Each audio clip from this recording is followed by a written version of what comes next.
A dyma ni'n dod at y lluosi fwy o cymleth yn ein cyfres ni ar lluosi.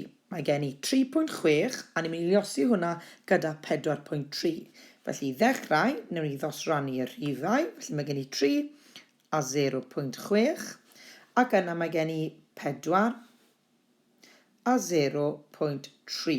Nawr te, 4 lluosi 3, digon hawdd, 12. Nawr mae 4 lluosi 6 yn rhoi 24, felly os fi'n rhannu hwnna gyda 10, mae'n rhoi 2.4, felly mae 4 lluosi 0.6 yn rhoi 2.4 i fi. 3 lluosi 0.3, dwi'n gwybod bod 3 lluosi 3 yn rhoi 9 i fi, felly eto os dwi'n rhannu hwnna gyda 10 yn ôl, bydd yn rhoi 0.9 i fi. Hyd yma, popeth yn iawn. Nawr dyma'r un falle sy'n mynd i fod fwy trafferthus i ni.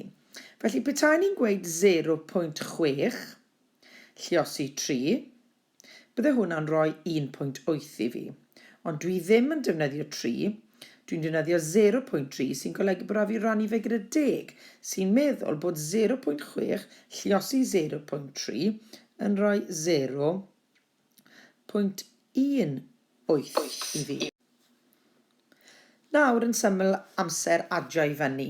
Felly, mae gen i 12, dwi'n mynd i roi'r pwynt yma i mewn, felly bod ni'n gwybod beth ni'n gwneud achos mae llawer o pwyntiau degol gyda ni. Mae gen i 12, 2.4, 0.9 a 0.18.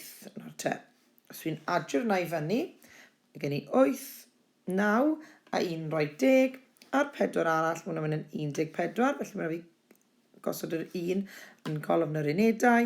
Mae 2, 2 a 1 yn rhoi 5 i fi, ac mae 1 yng ngholofn y 10 sy'n rhoi'r ateb 15.48 i fi. Gwych, diolch.